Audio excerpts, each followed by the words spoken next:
All right. Hello and welcome to another episode of the Couch Warrior podcast. As always, I'm your host, Mike, and today we're going to be breaking down UFC Vegas 83. So I do not have a guest tonight. It's going to be just me and you guys. Going to try not to waste too much time. It's not the craziest card of all time. We've only got, I think, 12 fights now. We got a new one today with Daniel Marcos and Carlos Vera, and then that fight was immediately canceled. So don't really know what to make of that, but it is what it is. Make the best of what we can do, and we'll hop right into the card. I don't have too many bets yet. I don't have a single money line, actually. I'll probably bet my only money line on this show. Maybe I'll do it live towards the end. It's one of the last fights. But otherwise, probably not going to be on too many money lines. I've got a bunch of props, but not too much. Definitely going to be a much smaller slate this week, but we can hop right into the card. So for our first fight up, we've got Rayanne dos Santos versus Talita Alencar. Rayanne Amanda is the other name that goes around. I never know which one to go with, so I'm just going to call her Rayanne. And then versus Talita Alencar.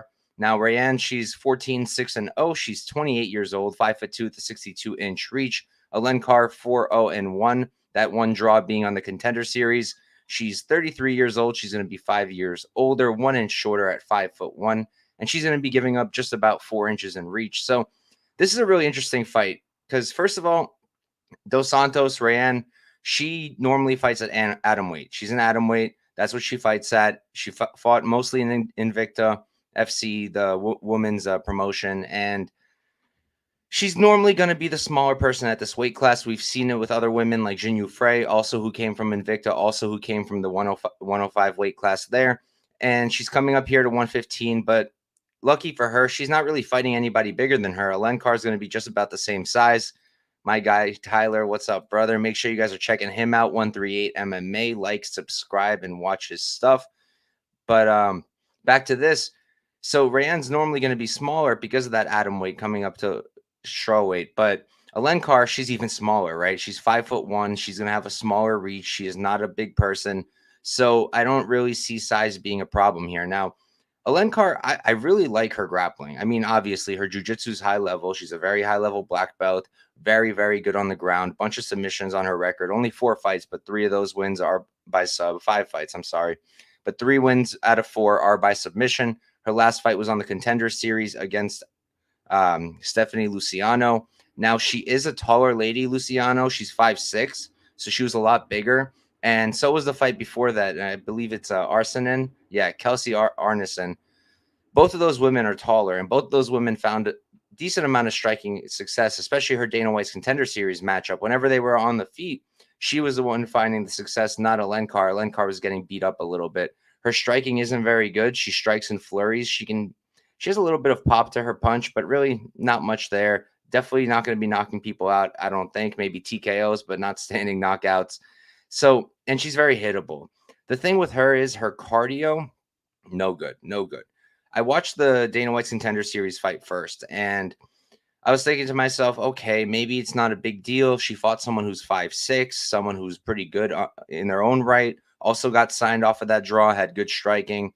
Maybe it won't be the same with other opponents, right? And then I watched the Arneson fight, and the same exact thing happens. By round 3, she's very tired. Arneson's landing a bunch. And what does she do in round 3 that drives me insane and told me I cannot bet money on her here, even though I think she has a path? And as the underdog, I was interested. I can't get there because she flops on her back. When she's tired, she'll just flop on her back, and she'll wait for you to join her on the ground or for the referee to step it up.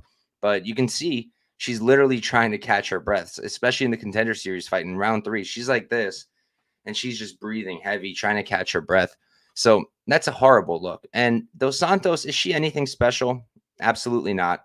I don't think very highly of her yet. Maybe she'll prove me wrong. You know, she's relatively young, 28 years old. But She doesn't show me anything too crazy. She's already had a Contender Series fight. She did not win. She lost to Denise Gomez. I did think that she showed some decent things there. She was supposed to be the grappler. Not a ton of grappling success for her there, but she had some decent striking success too against Gomez, who we know is just a tank. Maybe not the best in the world, but a tank nonetheless, who's difficult to handle on the feet. And Rayanne, she got beat up, but she did decent. And compared to Alencar, I think she's a much better striker. She's going to be the one throwing straight punches down the pipe, whereas Alencar is going to loop everything she has because of that short reach and just because she's not much of a striker. Now, Dos Santos can be taken down. We saw in her last fight against Jillian DeCourcy. DeCourcy took her down a few times, didn't have a ton of success on the ground, couldn't really hold her there. But I mean, Jillian is great. She's a really cool person, good fighter, but Alencar's jiu-jitsu and wrestling is on a different tier, in my opinion, than her. Her wrestling is very solid. And then once she's on top, you can see that jiu-jitsu because her control is phenomenal. The transitions are great. I do think she's going to get Rayanne down a few times here. I really do. And I do think she's going to put Rayanne in trouble. So I was pretty surprised to see the price and the submission prop at plus 450. Considered playing that, honestly, because I really do think we're going to hit the ground a few times at least. And Rayanne, while she's also a good submission artist, I believe she's got 8 sub wins of her own. I do think against somebody like Alencar, she could be submitted. Now, what do I actually think is going to happen? I think Alencar wins round 1 at a pretty high clip, gets her wrestling going. Now, round 2, maybe a little bit of both, a little bit on the feet. Rayanne's getting success. Alencar maybe still shooting, starting to fade a little bit. Round 3 is when I expect Amanda to take over at a high clip, and I would not be shocked if she gets the finish there. I probably will be betting her round 3 knockout.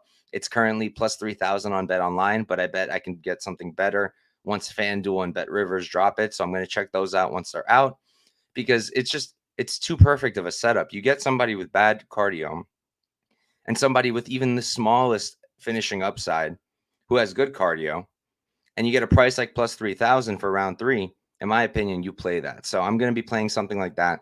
The only plays I have right now are Amanda by knockout, Rayanne. It's plus 800 last time I looked on Bet Online. And I played Alencar round 1 submission at plus 1,000. So I put a tenth of a unit on that round 1 sub because I think that's the most likely way that Alencar wins this fight. And then I played the 0.2 units to win 1.6 on Amanda by sub. So, I mean, by knockout, I'm sorry. So that's what we're doing there. Not a ton at stake. I think that Rayanne is going to win. Do I want to bet her at minus, what is it? Minus 150, minus 164? Absolutely not. But at the same time, I'm not running to bet Alencar. If she had any kind of cardio in round 3, I would, because I do think the grappling is really, really solid. But the cardio, the striking, and the way that she just falls to her back, I can't do it. So Rayanne's a pick, but it's a total pass for me. Unless the line comes back in, I can get Rayanne maybe around I'd have to do the numbers, but off the top of my head, like minus 135. Honestly, I'd want something even better because I'm still concerned about her getting subbed. So I'm more than likely going to pass on the money lines, and we can move on to our next fight. Next up, we've got Tatsuro Taira versus Carlos Hernandez. Taira, he's going to be 14-0, undefeated as a pro. 23 years old. He's 5'7" with a 70-inch reach on the other side. Hernandez 9-2-0. He's 30, going to be 7 years older, 1 inch taller, and have a 3-inch reach disadvantage. So, Taira is something legit. You can tell Taira is legit. He's the real deal. Already a prospect. I think he's going to get better and better. But for some damn reason, I'm always looking to fade him. I mean, when I see young prospects, I want to fade them because I know they're going to make mistakes, because I know more often than not that 0 does not stay. And if I can find a path for the opponent, I'm going to go for it. I haven't done it with Taira since Candelario. That was the only time I really tried it. Didn't work out. And I've been waiting for my moment. I don't think this is my moment. I'm not going to be fading him with Hernandez more than likely. I will check out the fight a little bit more. This is the one fight I have left that I want to go back to and look at a little bit more, because what I am looking at is the over at minus 185. It's chalky and a little concerning because Hernandez, this is why I don't really think he's going to win either. He gives up his back. He does put himself in bad positions. We've seen Barres do a ton of work on him on the ground, have a lot of success, put him in a ton of bad spots. As much as I want to like Hernandez here, what I've seen so far on the ground with him and his jiu-jitsu defense, it's good. He's only been submitted by Nascimento, who's a high-level jiu-jitsu practitioner, but he's getting his back taken in a bunch of fights. He's getting beaten on the ground by guys like Barres. I just think that a guy like Taira will find his success. He will have that dominant top control. He does have that submission game. His striking leaves a lot to be desired, and I do think Hernandez can compete with him on the feet. But Taira does throw a little bit more straight. He's a little bit more crisp, and I think there's a bit more pop to that punch. So I do think Taira should be able to take this fight at a pretty high clip. What I am thinking, though, is I'm thinking to play the over 1.5. It's minus 185, so it's chalky. And that always has me concerned because every time I do that, every time I play a chalky over, never hits. So I'm hesitant. But at the same time, you got to do it matchup by matchup. Can't just focus on the past. And the way I see it is that Taira, while he's very good, he's a little bit of a slow starter. Not a tremendous knockout threat, especially not in round one. And I think that while he's fresh still, I think that Hernandez can survive. I don't really see a round one sub happening here. And then I need another 2.5 minutes out of him, and I can cash that ticket. Whether I get there at minus 185, that's going to be another question. I don't know. But the pick is Taira. Wanted to play the dog, but I don't think I can get there, even not even at plus 400. But I'm not playing Taira either. Like minus 500, done playing money lines like that. Never works out with the parlays. It's just there's no point. Doesn't add that much value to your parlay, and it can flop, and then it really sucks. So Taira's the pick. Only possible play here is going to be that over 1.5, and we're gonna move on. So we were supposed to have this Daniel Marcos Carlos Vera fight. That is off, which is so strange because it was made today, I'm pretty sure, and now it's off also today. But what can we do? I was hyped to see Daniel Marcos back, so that sucks a little bit. All right, real quick, let me catch up what's going on over here. EQ, what's up, brother? Thank you for tuning in. Maybe Dos Santos by sub should be juicy. We've seen it happen before where a high-level jiu-jitsu practitioner will get submitted by someone with not as good credentials because they get tired, right? So could definitely happen, but I prefer the knockout just because of the way that Alencar fights and the way she tires out. I can just see a Rayanne get the TKO finish on her and just get the knockout that way. Okay. Which might have value. Fight to start round 2 for the which fight? The Carlos Hernandez Taira fight. It's not going to have value because they're going to make it like minus 280, minus 300. That's why it's not going to have any value, even though that is what I'd be looking at as well. And yes, my brother, unfortunately, Marcos versus Vera is off. I was pretty annoyed, but luckily I didn't tape it yet, so that works out. But moving on, next up, we've got Stephanie Egger versus Luana Santos. Egger, she's 8-4-0, 35 years old. She's going to be 5'6" with a 68-inch reach. On the other side, Santos, 6-1-0. She's 23. She's going to be almost at 8. My math isn't great, guys. 12 years younger. Same height, 1-inch reach disadvantage for her. And I like Egger here. I think Egger's going to win this fight at a pretty decent clip, to be completely honest with you guys. I'm surprised that she's the underdog. This is a pretty favorable matchup for her. I think this is just another classic case of recency bias because Luana had that performance against Juliana Miller where she put her out pretty quickly, got her out of there towards the end of round number 1.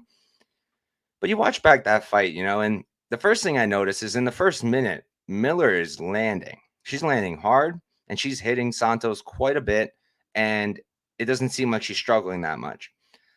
And Miller is extremely inaccurate. Her accuracy, I think, is like 30%, if not lower, in the UFC. So the fact that she was landing at that clip, granted, it was for like a minute or two, it was still concerning.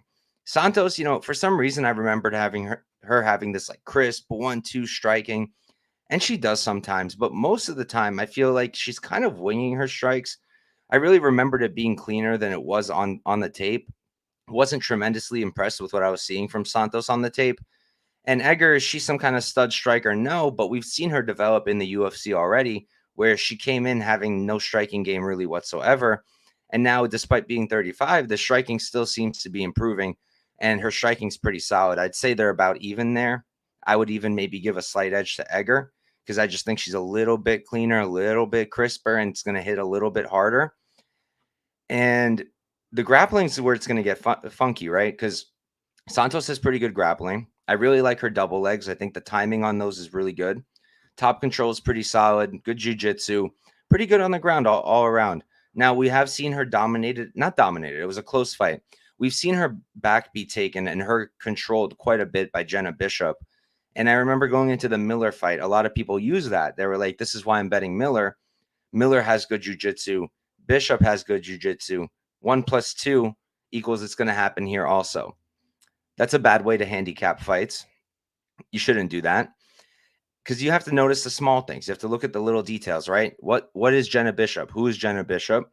She's a tanky girl. She's strong, physical, and she's a very high-level jiu-jitsu practitioner. So her taking Luana Santos's back and holding it there was not the same as Juliana Miller doing it. And I knew that, and I bet accordingly, and it worked out. Here, I'm starting to think that Egger can do what Bishop did. Now, Egger might not be as credentialed in jiu-jitsu, but she's very, very credentialed in the grappling and judo. She's black belt in judo, competed at a world level, high international level, and it's translated. She's able to get those throws, those trips, those tosses. Now, it can be a little bit harder in MMA to throw people than it is to, say, hit a double leg or a single leg. But what works for her is that she uses her opponent's momentum to do it. They'll pretty much run right into it. And I think that someone like Santos, she can get her to shoot. She can get her to push forward and then use that and then throw her, use her judo. And on the ground, that translates as well because judo also has submissions. So you can tell she knows what she's doing. She's good back takes, nice arm bars. Yes, she's been submitted herself. I just don't see Luana Santos as that much of a submission threat personally in this fight. So I like Egger. I really like her ground and pound also. I forgot to mention. Very, very solid ground and pound. She's got 4 knockouts, I think. And I believe most of those are ground and pound, if not all. And low key, I want to bet that prop. I really want to bet her KO prop. It's like plus 1,000, plus 1,200. I'm thinking ground and pound KO, those elbows that she likes to use. But I don't know if I can really see her doing it to Santos. So the way I approached this fight, I was going to do the money line. And it was plus 130, I believe. And then I looked on Bet Online at the spread, at the plus 3.5 spread, and it was minus 110. If you don't know what the spread means, it means that, so you know how they grade fights, right? 30-27, 29-28, 28-28, whatever. That's the final score of the fight. With a spread, you're adding 3.5 points to it, or subtracting if you're taking the minus, right? If you're taking the plus like I am with Egger, plus 3.5, we add it to the total of the scorecards. And then if she's higher with that additional plus 3.5, we cash. So what it really means in practice is she needs to win 1 round on each judge's scorecard, and she needs to not get finished, and then we cash our bet. If she gets to finish, we cash our bet. If she wins unanimous or 2-1, we cash our bet. And if she only wins 1 round and doesn't get finished, we win our bet. I don't think she's going to get finished. I think she's going to at least win 1 round. So for me, it was a pretty easy bet to make. Minus 110, 1.1 unit. And let's move on.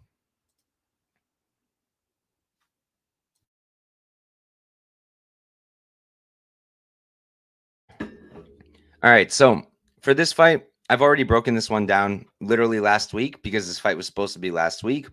I'll break it down again, but I'm not going to spend as much time on it just because we've all already heard all this.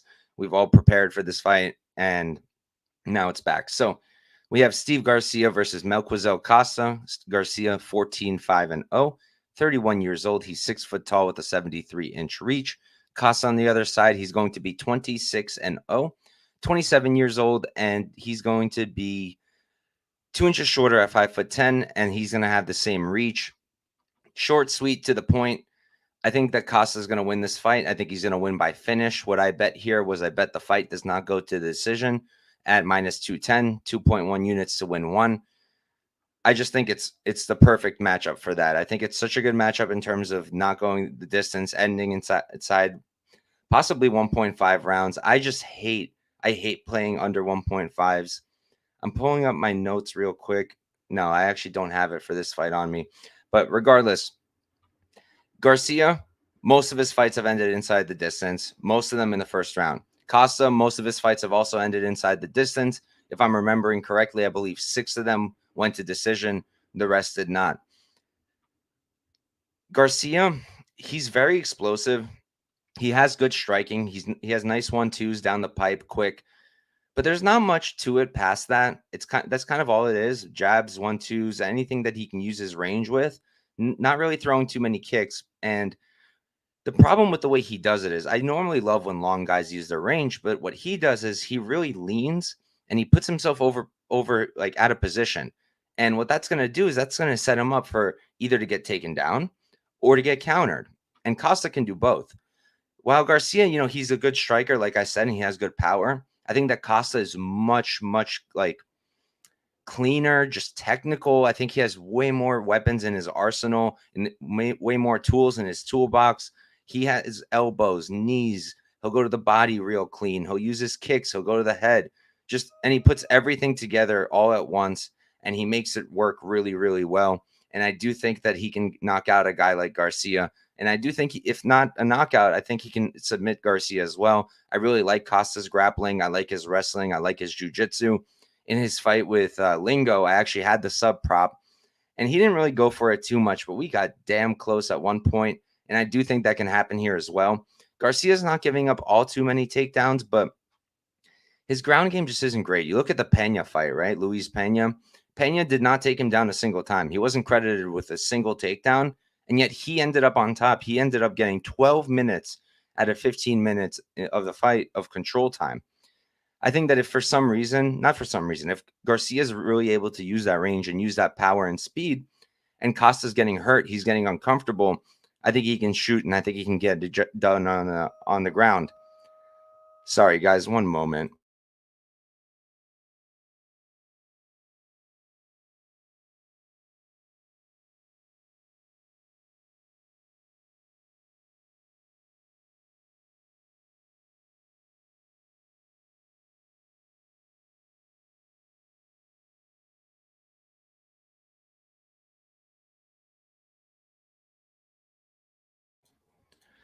I apologize, guys. Had to ring my fiance back into the apartment, but back to the fight.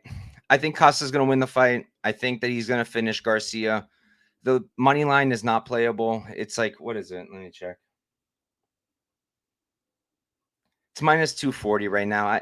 I just can't get there. I think he's gonna win. I think the price is probably about accurate. Garcia's no slouch, so like I wouldn't go running to play 2.4 units to win one on Costa.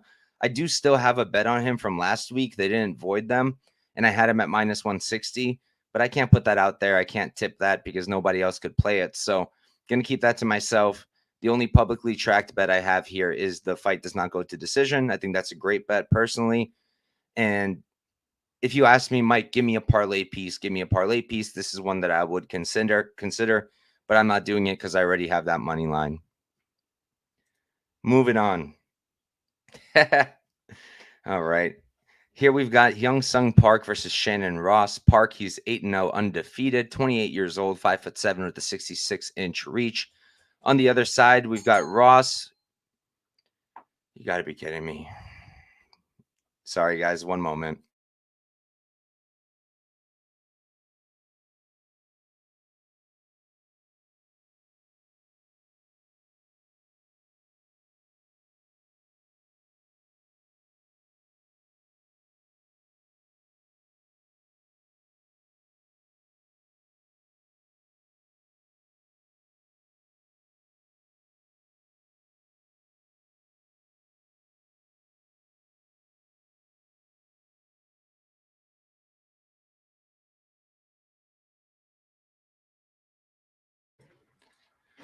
I'm sorry about that, guys. All right. Back to this. Yong Sung Park versus Shannon Ross. Park 8-0 undefeated. He's 28 years old, 5'7" with a 66-inch reach. Ross 13-8-0, 34. He's going to be 6 years older. He's going to be 1 inch shorter, and he's going to have the same reach. So if you've watched me before, you know how I feel about Shannon Ross. Just not high on the guy. I faded him every opportunity I've had so far, and it's been 3 of them. I faded him on the Contender Series with Salvador as the underdog there. Faded him in the fight after with Cleats and Rodriguez. I played Rodriguez knockout, all that fun stuff. And then I faded him with Aguilar. And I'm not going to lie, I did not think that Aguilar was going to put him out like that. Aguilar had no previous knockout wins. And Shannon Ross gave him his first one. And not only that, he did it in one punch. So, yeah, Shannon Ross, he's the Jason Witt of flyweight. Jason Witt, welterweight, got knocked out constantly. Same thing with Ross. There's a problem with the chin. There's something wrong with that chin. And even guys like Aguilar, who are not strikers, if they can catch you straight, they're knocking out Ross. In terms of skills, I was watching him back today, and he's not horrible. He's not horrible. Like when he fought Salvador in the Contender Series, he was landing a lot of his own good strikes. He was causing some damage. He was hitting the body, which I thought was pretty clean, and his strikes to the face were going pretty well too. Now, Salvador does keep his hands down all the way, so that probably helped Shannon Ross be able to land a little bit. But I got to give credit where credit's due. I usually say he's horrible. I don't think he's horrible. He's just not great, but his striking is pretty decent. And the body shots are pretty good. If he uses those here, that could be a good weapon for him. Now, on the Park side, he's not the most impressive person to me. I tried to fade him in his last fight. It was the finals of the Road to UFC tournament. And I thought he was probably losing that fight until he got that submission. Not positive about round 2, to be completely honest. It was pretty close. And the problem was neither guy was really doing too much. And that's one of my issues with Park is there's kind of a lack of output. I think his striking is actually pretty clean. I liked pretty much everything I saw for the most part. Nice 1-2s, good jab, goes to the body too, mixes it up pretty well. My issues with him are, first of all, I don't like his output one bit. He doesn't throw enough. And low key, Ross might come in here and throw more than him.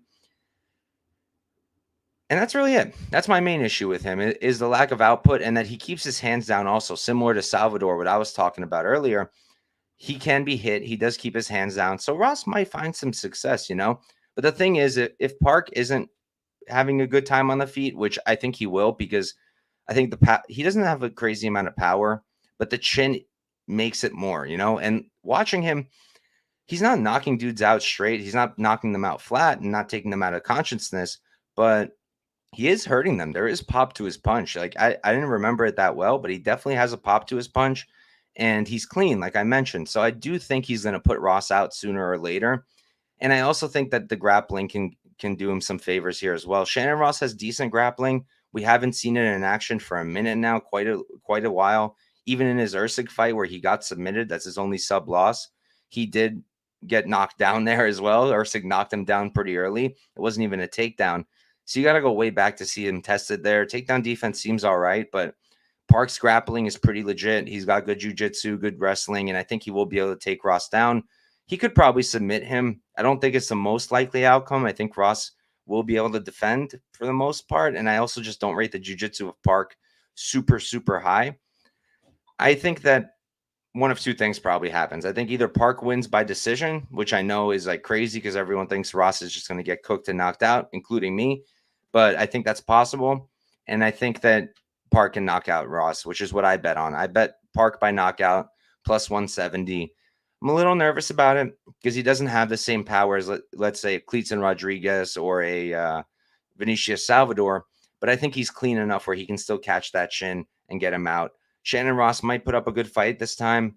A little bit of a step down. Well, no, honestly, this is about the same level, if not higher than Aguilar, but step down from Cleetson, step down. Can't even say if it's a step down from Salvador, honestly. See, this is my problem. Shannon Ross just hasn't been able to perform, and I think that Park probably puts him out. Plus 170 was a knockout prop. That's what I got. I believe it's still there, if I'm not mistaken. If you like it, I think it's a great price, and we're betting on the bad chin of Ross, but we're also betting on Park having some pretty good striking. And he can do it on the ground too, right? He can still do a ground and pound TKO as well. We've seen him do that already, and it's something I think he can do in this fight too. Moving on, though. Next up, we've got Song Kenan versus Kevin Jousset. Song, he's 21-7-0, 33 years old. He's 6 foot tall with a 71-inch reach. On the other side, Jousset, 9-2-0, 30 years old. He's 3 years younger, going to be 2 inches taller and have a 4-inch reach advantage. So I like Song here, honestly. I like the underdog again. For me, it's just like Jousset trains at City Kickboxing, and I think that's where a lot of the hype comes from. A lot of the hype going into the what's his name? Kiefer Crosby fight. Because I think Jousset was a similar favorite there. I think he was like minus 170, minus 175. And I think it was just because of the camp, because you watch his tape and there's nothing really that impressive. He's not throwing a ton. The output is pretty low. His striking's pretty good. He's pretty long. He uses his range well. He's got a good jab, good combinations, but the output isn't quite there. He's relatively hittable. His grappling is pretty good, decent offensively, decent defensively, but he can be taken down. And he got that sub in the Kiefer Crosby fight, but Crosby's ground game isn't that great. And on the feet, Crosby was much smaller than him, and Crosby does not throw straight punches. He throws everything with a hook, and he was landing a lot, especially early in that fight against Kevin. A guy like Kenan Song, I just think that his boxing, his striking is more than enough to hang with a guy like Kevin. I think that his own grappling, he can wrestle. He's got decent wrestling. I don't expect him to use it here, but I do expect him to be able to keep it up on the feet, use it defensively, use that takedown defense, and be able to strike with Kevin. Because in the striking, I think I have it about even, slightly in Kenan, I think, because he's more experienced. He's done it against a higher level of competition. I don't love that he kind of works in flurries. I don't love that. I like when they can mix up the tempo, mix up the pace, not make everything the same, just following each other. But he does a good job on the feet. He's got good output, decent performance against Rolando Bedoya last time out as a huge dog. Ended up winning that fight by just doing more and landing the better shots. He's got good power and he has really good counters as well. A guy like Kevin, he can kind of leave his chin out there, and I would not be shocked to see Song connect and put him out. Yeah, I like Kenan Song here quite a bit. Jousset, I can see him winning a decision here by just keeping his range, picking Kenan apart, but I think that's less likely. More likely if Kevin wins, I think he's using grappling. I think he's using jujitsu, maybe taking the back, doing something like that. But even that, I have a hard time seeing that work too much. He's at a great camp, yes, City Kickboxing, but what I like about Song is that when stuff wasn't working out for him, he switched camps. He went to Kill Cliff. He tried out new things. Now, recently, he was in Thailand. I'm assuming he did that because the card was supposed to be in Shanghai. So he wanted to train somewhere closer and not train in America and have to fly in last second. Now it's in Vegas. So he ended up having to do that anyway. But I like that he's been training at places like Kill Cliff. I think that's really good for a guy like him. Increase that grappling ability, get the takedown defense up, and work more on the striking because the striking can always improve. But I think he's going to have more power, more output, and just do more on the feet and land the better shots here to get the victory. I played the spread. So exactly what I was talking about with Egger, where the plus 3.5 spread, right? Where I said that essentially all we have to do is win one round on each judge's scorecard and we have to not get finished. I did the same thing here with Song Kenan. It was minus 130. I put 1.3 units on it to win one. I don't really see Kevin finishing Song. I don't really think he knocks him out. He just doesn't have that kind of power. And I have a hard time seeing him submit Song as well. So I don't really think he finishes him. And even if Kevin wins, I have a hard time seeing it be 30-27. I think that Song takes at least one round. And that's all we need to cash the ticket. So give me plus 3.5 spread on Song. Song will be the straight pick as well. And we can move on. Let me catch up real quick with my guy Tyler over here. Parkeo was plus money. I hit it. I could certainly see Jousset holding Song up against the cage for 2 rounds and winning that way. That's a possibility. But again, I only need one and for him not to get finished. So that's why I played that spread rather than the money line. The price wasn't too different. Obviously plus money is always good and always better for your bankroll, but one round, I'm willing to take that shot in a fight that I don't have ultra confidence in. So we can move on. Next up, we've got Andre Muniz versus Jun Young Park. Muniz, 23-6-0, 33 years old. That's the third 33-year-old on this card. If you guys have watched me before, I have a weird thing with the number 33 in MMA. I don't know why. I constantly see it. I feel like out of all of the ages, that's the age that repeats every single time. And one day when I have nothing better to do, I'm going to go back and I'm going to calculate the stats for this thing. It'll take me like a week probably, but one day I'm going to do it because it drives me crazy. I don't know. I'm a weird guy. But moving on. So he's 33, 6'1", 78-inch reach. Park 17, 5-0, 32 years old, 1 year younger, 3 inches shorter, and he's going to be at a 5-inch reach disadvantage. I'm picking Muniz to win here, and I'm going to be playing his submission prop. I played it at plus 350 for a half unit. I didn't want to do the money line just because I could see Park winning this fight. Park has a really good pace. He has very solid pressure. He's got a jab that everybody loves to talk about because it's his best move, honestly, on the feet. That jab is very solid. And then he's got good striking to go along with that jab, good 1-2s. He'll go to the body. Sometimes he'll wait. He won't do the body shots till later in the fight. I don't know if that's on purpose or it just happens that way. But if he would use that more often and do it earlier, I think that would be a really good weapon for him to add to his arsenal. His grappling is pretty good, but I think that that's a horrible idea here. Even if Muniz gets tired, it's not worth taking a guy like him to the ground. His jiu-jitsu is so legit, top tier, just some of the best in the UFC when it comes to just pure jiu-jitsu. And bringing a guy like that to the ground, you're doing exactly what he wants. You're doing the work for him. Because otherwise, for him to do to use his most dangerous weapon, he has to take you down. But if you take him down, you're doing his job for him. He can work from guard. He's one of those guys where he can get those submissions from guard. He won't just be sitting there. He'll go for the arm bars, the triangles, the sweeps. And just in general, just the ground game is so good. So I played that submission prop because I don't really see him knocking out Park. And I don't want to bet his money line because while I could see him win a decision, I can also see him winning 2 rounds and then falling off a cliff in round 3 and getting finished by Park in round 3 because Park won't go away in terms of cardio. He has great cardio. He'll keep coming forward. And a guy like Muniz, I love the guy. I used to call him the dark horse of the middleweight division, but his cardio sucks. He falls off a cliff and it's really not great. I do think it's going to be enough here to still get that sub, but not enough where I want to play his money line straight. Tyler's still upset about the time Iron Turtle robbed Eric Anders down in Florida. I was watching that one back today and trying to decide what I thought. It was an Anders win, but I don't know if I'd call it a robbery. You know, I could see an argument for Park there. I did have Anders, and obviously I was upset along with everyone else, but I'm not going to say robbery, but it did show me, you know, that he can be taken down. He's not just this guy who's only getting his own takedowns. He's getting taken down too. Eric Anders, Duraev got him down. Duraev was beating up on him in the first round till he gassed.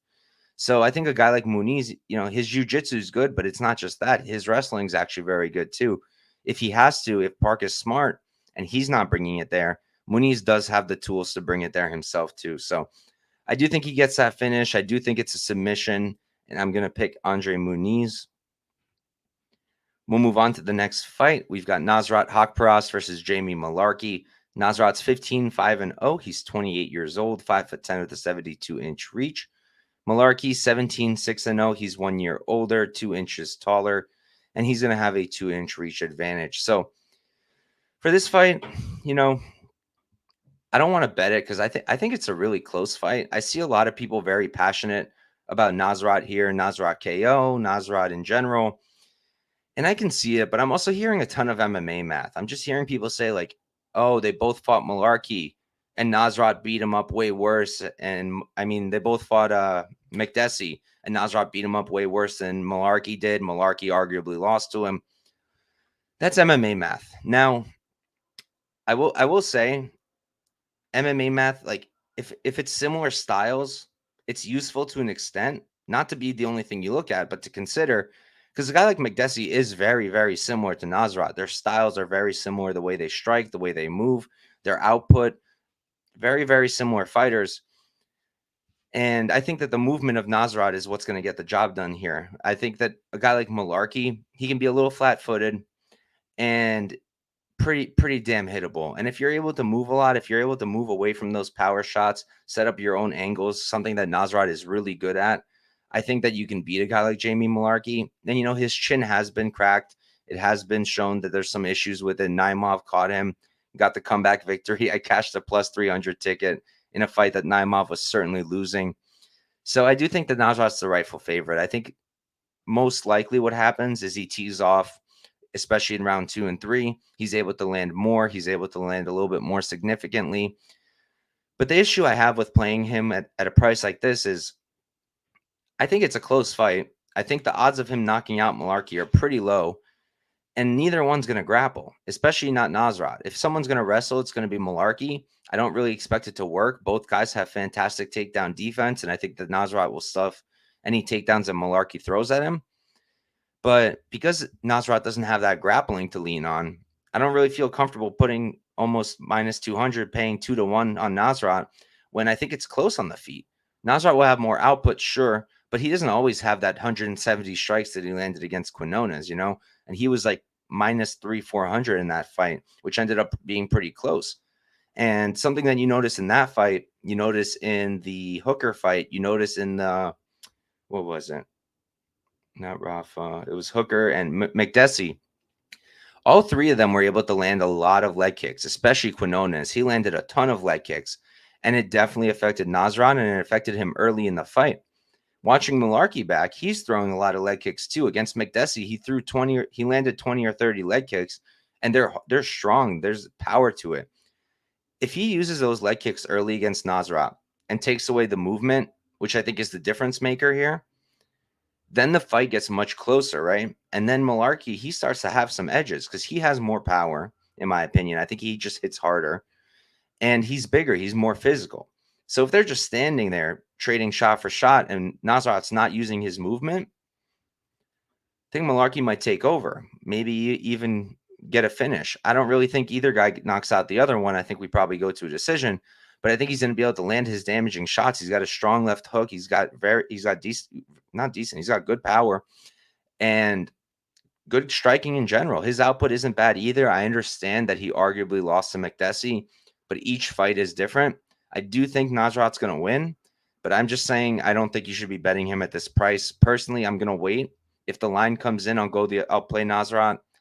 I considered a dog shot on Mullarkey. I considered maybe like the plus 3.5 again, but I can't do the plus 3.5 because I can see a world where he gets knocked out by Nasrat. Like I said, that shin has shown little flashes of problems, and I do think he's just going to get outpaced, so I don't want to play that money line either.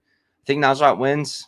Just caution against playing anything too heavy because I'm telling you, if Mullarkey uses those leg kicks, takes away that movement, becomes a totally, totally different fight, one where I favor Mullarkey. Because the reason that I favor Nasrat a little bit more is because he moves better, he moves more, so he's harder to hit, and he can set up his angles better. You take away those feet, can't set up the angles, can't move away from shots, you're making it a much closer fight, maybe one where Mullarkey even has an edge. So I'll pick Nasrat, but just keep an eye out for that, guys. Moving on, we've got a short notice replacement once again. This one was literally made today as well, and Elliot is coming in on, it's what, Tuesday? I'd say Thursday, Friday. 4 days notice. Classic Elliot, something he would do. Here we've got Sumudaerji versus Tim Elliot. Mudaerji, 16-5-0, 27 years old, 5'8" with a 72-inch reach. Elliot on the other side, he's 19-13-1. 36, he's 9 years older. He's going to be 1 inch shorter and be at a 6-inch reach disadvantage. I like Elliot. Here, and I just think he's a bad matchup for Mudaerji. Now, it is short notice, so you got to give that to Sue. He's the one who's been preparing. He was already preparing for a grappler in Nascimento, a guy who's bigger than Elliot and has better jiu-jitsu than Elliot. So he's been preparing for that style. So you do have to give him some credit there. But in terms of just in general with the matchup, Elliot is a really good wrestler, and he'll shoot and shoot and shoot. He's a high output wrestler. He'll keep going to it nonstop. He's just one of those guys. And Sumudaerji has just shown not great takedown defense. If you're able to take him down, you were able to win that fight. Schnell was able to take him down a ton, and his other loss against Smolka was by submission as well. So his ground game just isn't great. You watch him trying to defend subs, and he's just not really doing the right things. I will give him some credit. My guy Matt Schnell is super underrated. He has good striking and very good jiu-jitsu. So, yeah, he submitted Sue, but I'm not going to take too much away from Sue for that fight. It happens. And that was an absolute war where he almost put away my guy Matt Schnell as well. I was there live. That was dope. But I do still think that Elliot will have the wrestling to get it done. Su is also very long. Those limbs are going to be pretty I don't want to say easy, but they're going to be out there for the single legs that Elliot likes to use. I do think he'll be able to get those doubles as well. Like I mentioned, he's got good top control. I could see Su getting back up multiple times, but I can also see Elliot just dragging him back down. Now, Su's definitely the better striker. I don't doubt that for a second. Much bigger reach, 6-inch reach advantage. He's definitely got way more pop to his punch, way more knockout upside on his side. I think he's got a lot going for him in this fight. The problem is that grappling hole, and I just don't think the other factors are enough to outweigh it. So I'm not running to play Elliot at this price at like minus 155 or whatever it was, but if it gets closer, I will. I'm also not running to back the dog because even though I do think he has that striking, I do think that he's the one who's prepared. Still, just think that hole is going to be too much for him. In terms of what another bet that I'm looking at, considering the over 1.5 too, it's minus 185 if I'm not mistaken. And I have a hard time seeing how we go under that. Tim Elliot is not coming out here and submitting Su in 7.5 minutes. I think that's an extremely unlikely outcome. And he's definitely not knocking him out in 7.5 minutes unless something crazy happens. Can Su knock out Elliot in 7.5 minutes? Maybe. But better men have tried, and he hasn't been knocked out since 2009. So, and that was the only time, just once. So I don't really think it's going to happen early. I think that if Su does get that finish, it's later. If Elliot gets that finish, it's later. I think we probably go to decision personally, but I'd rather just play that over 1.5. It's minus 185. I got to look at it a little bit more, think about it a little bit more, decide if maybe this short notice could really end with Elliot getting knocked out for the first time since 2009. I don't think so, but we'll have to see if I end up getting there. But the side I am going to be picking Tim Elliot. I just think that grappling is going to be too much. And, he's looked good in his recent fights. I know against Altamirano, he was getting outstruck. But again, I just don't think we're going to be there too much. I don't think we're going to be on the feet all that much. And in the Mokaev fight, he looked pretty solid. I don't think he was winning. I had him. I had his money line. I think he was plus 400. And when the fight ended, the score cards came out, and he was up 2-0 going into the third round. I did not think that made any sense. And that was unanimous on all three judges' scorecards. I thought he won for the first round. I thought the second round, I mean, I get it because he was doing more from bottom, but I didn't think he won that round. But still, he looked good against the stud in Mokaev. And I just think that his wrestling grappling will be too much for Su. And we can move on. Real quick, let me see what my guy Tyler said. Corey sent a recent video. Often guys taking the fight on short notice actually has an advantage when they have a very different style. That's a great point. Talk about different styles. I mean, Tim's got one of the weirdest styles I've ever seen with his striking, the way he moves, the way he has his hands down. The jab is pretty good too because of the hands down. It just pops up. Don't really see it coming. I think he's going to get this one done, but I just need a better line if I'm going to bet him on short notice here. I can't bet him against a much younger, much taller, much bigger, and better striker on short notice at minus 155. That's just too much. So let's move on to our co-main event of the evening. We've got Anthony Smith versus Khalil Rountree Jr. Anthony Smith is 37, 18-0, 35 years old, 6'4" with a 76-inch reach. On the other side, Rountree, he's 12, 5-0. He's going to be 33. That's the fourth fighter. Fourth fighter on this card is 33. Just saying. 2 years younger, 3 inches shorter, and he's going to have the same reach as Smith. So when I started the video, I said that I honestly don't have too many money lines. I don't have any money lines on this card yet at all. Steve really waits here. I bet he's been here this whole time. And then he comes in here. It's all over for Smith via GoGo specifically. So just so you guys know, Steve has a YouTube channel. If Khalil doesn't win by sub, you go let him know what you think about him and his terrible, terrible reads. This guy over here thinks Khalil Rountree Jr. is going to get a submission win. Not going to happen. Not going to happen. But yeah, so like I mentioned, I don't have any money line plays yet on this card. This is going to be my first one, and it's going to be Anthony Smith. I think that plus 190 is a ridiculous line. I know that he opened the favorite, and some people got that same line on Khalil, which is great.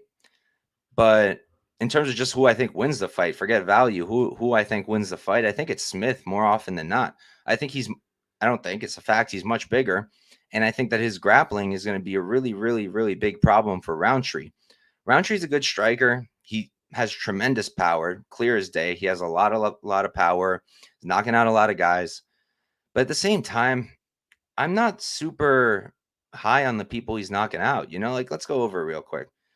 Knocks out Chris Dawkins, who I understand when he was getting chin checked, it was at heavyweight. But I kind of felt like it wasn't going to get any better lower because I just think he has chin problems in general. And that kind of showed. Before that, Dustin Jacoby, he didn't knock him out. And I also don't think he won that fight either. Carl Roberson knocked him out. Not the most impressive thing to me. I don't think Roberson's with the UFC any longer. Completely took out Modestus's knee. I mean, that was impressive just because of how he did it. But Modestus, unfortunately, is kind of a failed prospect. I used to think so highly of the guy. I literally thought he'd be a top fiver. Yeah, right. But, oh yeah, and then the loss to Prachniow. I just think that can Rountree knock out Smith? Absolutely. But Smith hasn't even been knocked out on the feet since how long? I think the last time that he got knocked out on the feet was 2018, or actually, I don't remember exactly how it went down with Glover. But regardless, he's not really getting knocked out all that much standing. Definitely not happening recently. And fighting a guy like Ryan Spann, for example, right? Not once, but twice. And especially the last time he fought him for 15 minutes, got hit a ton, didn't get knocked out. I have to think that the chin is still okay. I don't think he has a cracked chin by any means. My guy Steve with the $2 dono. That's 2 units, Steve. That's a whole 2 units now I could bet on Anthony Smith. Thank you, brother. But yeah, I think it's the ground game. Smith's striking is also pretty good. It's not bad at all. He's got good power, really good jab, nice body kicks, nice kicks in general, good 1-2s, good combinations. Output could be a little better, but it was pretty decent in the Spann fight last time out. I think he landed 80 significant strikes. So I like Smith. And with Rountree, there's not a ton of info of what he looks like on the ground. He's not really getting taken down and not really being shot on against too much. But when he's fighting decent grapplers, someone with any semblance of good takedowns like Ion Cutelaba, he's getting dominated. Now, Ion finished him early. Would it have happened if the fight extended? I don't know. But I think a guy like Smith, who's already so much bigger and is a very good grappler, I think he has 15 submissions on his record. I think he's going to be able to get it to the ground. I think he's going to be able to control Rountree. And I honestly think he's going to submit him. That's a prop that I'm going to be looking out for. It's plus 500 on Bet Online. I have a feeling we're going to get something even better for it on the domestics like FanDuel or Bet Rivers. So I'll be looking for that. And I'm going to play his money line straight literally the second we get off a stream because I just like him here quite a bit. I'm doing this understanding that Rountree hits really hard. But personally, I think Rountree's knockout or bust here. I don't think he wins a decision. I don't really see how. If you guys think he can, write it in the comments. Steve will come over here with something, with one of his smart ass remarks. But I don't really think Rountree wins this by decision at a very high clip at all. I think if you tell me we're going to decision, I'm going to assume it was Smith who won 7 or 8 out of 10 times. I just really don't see it. Rountree would have to just be inflicting constant damage, which is something he can do if they were standing the whole time. But I think Smith is going to be taking him down. So give me Smith by sub. Those are the 2 things I will be playing very certainly. You can bet on that. Moving on. Leg kick decision, very easy money. I mean, look, the one thing with Smith, going back to that real quick, I don't know what's going on with the mental, right? I mean, he looked good last time out against Ryan for the most part in a fight that, like Pat said over there, he might not have even really won. I had Smith, so I'm fine with him winning. But regardless, damn it, what did I want to say? Oh, the mental. That Johnny Walker fight where he was like, "You're coming after my family," or "You came after my family," and Johnny Walker was just like, "What?" That is a really weird thing that I never heard explained. I never heard Anthony Smith explain what that was. To me, it seemed like his brain was just jumbled and he literally didn't know what was going on. So going into that Spann fight, I was very concerned. He looked fine, looked good, especially for the age and for the amount of fights he has. And I think that he's still got enough to get it done here against Rountree. Let me catch up with the chat a little bit. Let's see. Donnie Brook, thanks for tuning in. Smith via elbow out of the clinch late. Could happen. Smith has he has really good wrestling, man. And he's very, very big. He's going to be bigger than Rountree by a little bit. Looked good against Ryan. Yeah, we spoke about that. Speaking of the mental, not funny, bro. Competitive with Spounder round 3. Rountree loses a decision. Yeah, I really don't think that Rountree's going to win a decision. So obviously we might not get there, but I think that Smith is going to win this more often than not, and I will be backing him. Moving on. Song Yadong versus Chris Gutierrez, our bantamweight main event of the evening. Song is 27-1. He's 26 years old, still super young. 5'8" with a 67-inch reach. He does train out of Team Alpha Male. Gutierrez, 24-2, 32 years old. He's 6 years older. Going to be 1 inch taller, and they're going to have the same reach. He's training out of Factory X with guys like Jonathan Martinez, who we just saw fight Yanez and destroy his legs. So if for some reason I'm the first podcast you're listening to this week, every single person, including John Anik, once he turned on the broadcast, is going to be talking about Gutierrez's leg kicks. That's like the main point every single time, because that's his best weapon. He does have really, really good right leg kicks. And I used to have a problem with him in that he was throwing the leg kicks, but not really following up with his hands too much. But he's definitely built on that. He uses his hands. He follows up. He puts it all together into combinations. And it's really good. And he's looked pretty damn good lately. I know that he lost to Pedro Munoz. I backed Pedro there as a dog. That felt good. But Pedro's a high-level guy. That was a decent step up for him. I mean, the fight before that was Frankie Edgar, who at that point was already very, very, very old and just not himself anymore. So I think that Gutierrez is pretty damn good.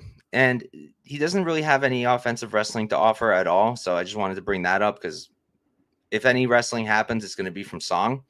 But I don't really expect that either because Song's wrestling is decent. It's nothing elite. But Gutierrez has very, very good takedown defense. So I do think we're going to be stuck on the feet for the most part. I think Gutierrez is going to be throwing those leg kicks, following up with the hands. Now with Song, honestly, I kind of remembered him better than what I saw on the tape. He does look good. He looks great. But I think a lot of the stuff coming here with the price tag, why he's like a minus, what is it now? Minus 350 favorite, minus 355. I think it's solely because of the Ricky Simone fight, which is like so irrelevant because Ricky Simone is a grappler, a wrestler who has okay striking, but that's his weapon. And you saw there that Song was even fighting differently because he had to expect those takedowns. Gutierrez is not a grappler. Gutierrez is going to throw hands with him.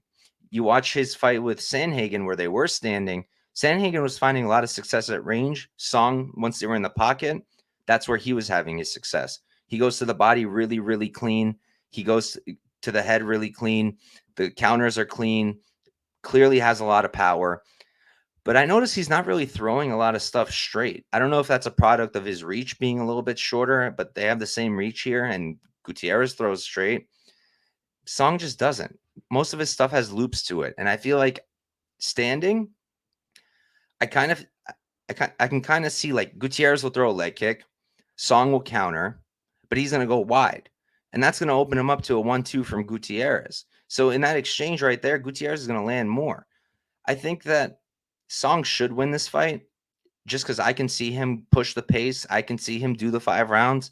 He's already gone to a 5th round with Ricky Simone. Gutierrez, I don't know, right? I have no information to tell me that he can go 5 rounds.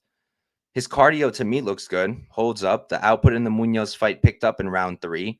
I think that it is going to be fine, but against a guy like Song who's going to bring the pace, he's going to bring the pressure, he could mix in some wrestling. I think as the time goes on in the fight, once we hit round 4, round 5, if we get there, Gutierrez is going to be much more tired. I think that Song Yadong's going to win, but I think the price is way too wide. And honestly, I wanted to play Gutierrez. I was really back and forth. If the line was still what I saw like earlier this week, plus 350, I would do it for a half unit. Best line right now is plus 300 on DraftKings. I'm going to wait. because I know nobody's playing Gutierrez. Everybody's parlaying Song. And hey, that happened with the Punahele Soriano Dustin Stoltzfus fight too. Everyone had Soriano in their parlays. I was all alone over here picking Stoltzfus. Worked out for me. Will it work out here if I'm betting Gutierrez? I don't know. Completely different fight. But I do know that I don't want to play Song at this price. I don't want to parlay him. Well, I think that he's going to be the one with the pace, pressure, and power. I think that Gutierrez is just going to be slicker and cleaner. And those leg kicks can add up too. And that's something I was watching, right? I was really looking out for. Is Song Yadong checking kicks? He kind of is. But out of any of his opponents that are throwing the leg kicks that have landed like over 10 or over 15, he's defending almost none of them. He's not really checking them all too much. He's kind of just eating them. So that was one thing that I really wanted to see, and something that made me feel a little better about possibly going with Gutierrez, along with the hands that are more straight. And I just think he's a little bit cleaner, crisper. So I don't think he should be plus 350 by any means or plus 300. I'm going to wait and see what happens with the line.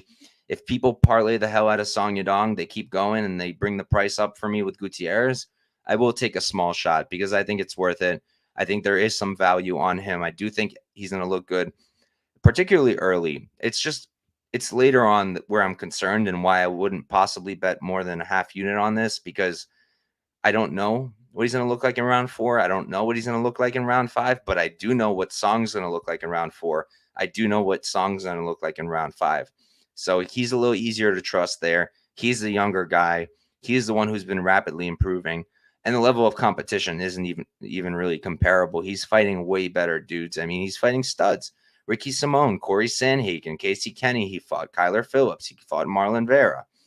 Marlon Vera is actually one of the guys I was thinking of when I was talking about leg kicks. Sandhagen was another one. But just way, way higher level of competition and just more room for improvement, I think, right now as a 26-year-old still, even though he has 28 fights to Gutierrez's 26. But yeah, long story short, the pick is going to be Song Yadong, not betting him.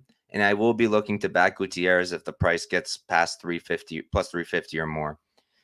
All right. And that right there, guys, that's it. That's 12 fights for UFC Vegas 83. Real quick to catch up with the chat. What do we got here? Johnny Walker, the home intruder, might have happened. Talking about Jousset back in the other fight. He does have good judo. That's a thing. But if I'm not mistaken, his only sub win is Kiefer. Pretty sure. Let me double check that so I'm not giving bad information out.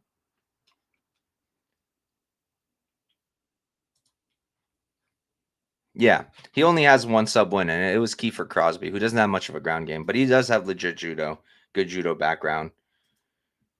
Being at the Apex, figured grappling would favor Song. Don't know much of Song. Yeah, I mean, Song just doesn't. Oh, unless you're talking about the other one. Yadong doesn't really have much wrestling, but it is something he can go to if it's not working on the feet. I could see him at least attempting takedowns, maybe getting a few. Gutierrez isn't perfect with the takedown defense. You can take him down. Went to a draw with Cody Durden, who I know is a much better wrestler than Song, but much smaller too. So, yeah, I think that Song could do that. I think that Song should win, but there's no value there. All right. So that's it, guys. 12 fights. Thank you all for tuning in. Thanks for watching and sticking through it with me for 1 hour. Let me run through the card real quick and give you guys my final picks. These are not bets. They are just picks. And then I'll read off my bets, and then we'll get out of here. So picks. Rayanne dos Santos versus Alencar. I'm picking Santos. Taira Hernandez. I'm picking Taira. Edgar Santos. I'm picking Edgar. Garcia Costa. I'm picking Costa. Park Ross. I'm picking Park. Kenan Song versus Jousset, I'm picking Song. Muniz Park, I'm picking Muniz. Nasrat Mullarkey, I'm picking Nasrat. Sumudaerji Tim Elliot, I'm picking Elliot. Anthony Smith Rountree, I'm picking Smith. And Song Yadong Chris, I guess I'm picking Song. And then in terms of what bets I already have made, like I said, no money lines have been placed yet. I'm playing Smith as soon as I get off of stream. And then I have Muniz submission plus 350 for a half unit. Hyun Sung Park by knockout plus 175 for 1 unit. Kenan Song points handicap plus 3.5 minus 130, 1.3 units. Garcia Costa fight doesn't go the distance minus 210, 2.1 units. Egger plus 3.5 spread, minus 110, 1.1 units. Amanda knockout plus 800 for 0.2. And Alencar round 1 sub plus 1,000, a tenth of a unit, 0.1. And that's it, guys. Thank you all for tuning in. In terms of other content, I really, really want to put out a PFL video. There's PFL Europe this week. PFL is my best promotion betting wise, and I'm trying to take advantage and do it again this week. I'm definitely betting it. Going to be taping it tonight, tomorrow. Maybe I can get a video out on Thursday. Maybe. Not going to promise anything, but look out for that in case I am able to do it. And that's going to really be it, other than my YouTube shorts as well. If you prefer quick breakdowns, 1-minute breakdowns for fights, that's going to be up there probably tomorrow. So thank you guys all for tuning in, and peace out and good luck this weekend.